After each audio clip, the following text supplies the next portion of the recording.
This is a historic level of accountability for January 6th and for Donald Trump's actions on January 6th. For this moment in time, this is a huge dose of accountability and a punishment for January 6th. Wow. That was CNN reporter Marshall Cohen claiming that removing former President Trump off the ballot is justified. This comes after the Colorado Supreme Court ruled the former president ineligible to be on the state's primary ballot for his role on January 6th. That seems like a good place to kick off our Fake News Friday with our friends from Newsbusters. We have Curtis Houck. He's the managing editor of Newsbusters, and Tim Graham is the executive editor at Newsbusters. Gentlemen, what are your thoughts on this CNN clip? We'll start with Curtis. Yeah, I was going to say, well, you know, Marshall Cohen is one of those guys. I'm surprised they let him out of the basement. He was one who always had these scoops with Carl Bernstein and Jim Sciutto for the last 5 or 6 years. And surprise, surprise, a lot of his scoops ended up being nothing burgers in the grand scheme of things when it came to the Russia investigation.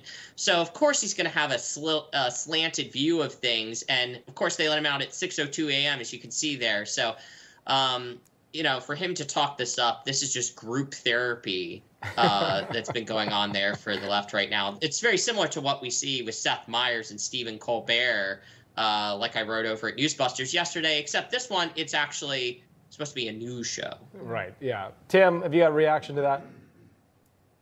Well, I agree with all of that. I think that the problem here is that the left runs around saying, we are the guardians of democracy, and that's why we have to take Trump off the ballot. You know, we're all for voting rights, but you don't have the right to vote for Trump. And I think there's just such a moment here of profound hypocrisy that they would claim that they're the people for democracy. And what they're really doing in this case is convicting Trump of insurrection when he hasn't ever been actually charged with it. We've got Melanie Collette here in studio as well. She's our special guest today. I want to get your thoughts. Jump in here. Listen, this is really funny to me that they seem to think that that you can actually do this. The left, I don't know if they're banned from reading the Constitution and following the law, or what's going on there, or they don't understand politics. It's weird. Why would they do this? This is not accurate. And you're going to have a whole bunch of people out there thinking, oh, well, President Trump is not running anymore because Colorado is off, because they don't understand the Electoral College and all of these things that are involved in elections. I think it's problematic and silly, quite honestly, yeah. But go for it if this is what you want to do. This is just not how democracy and really our democratic republic works. If I ever heard a lefty say the words Democratic Republic, then maybe I'd take them seriously, but I can't. Let's move on to this one here. Former President Trump's rivals for the GOP nomination have largely stood with him in opposition of this decision by the Colorado Supreme Court.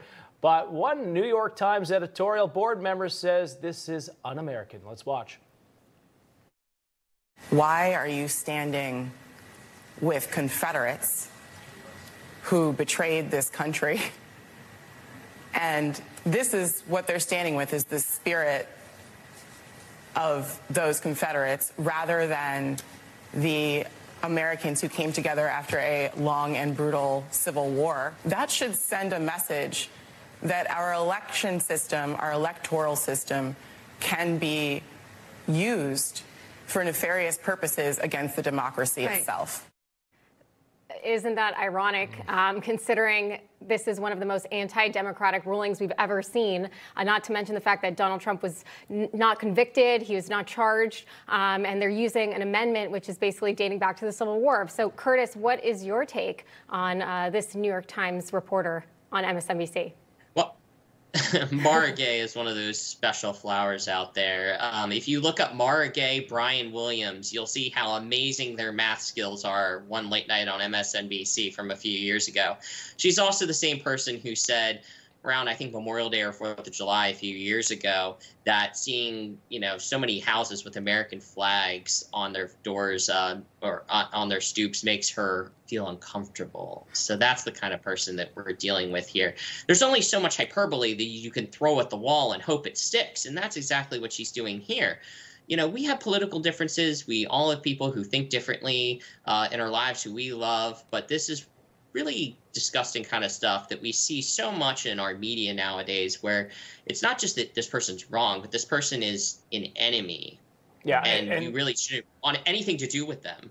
And Joe Scarborough, I don't know if you saw this or not, but he said that Trump would be in jail if he, wasn't the president right now.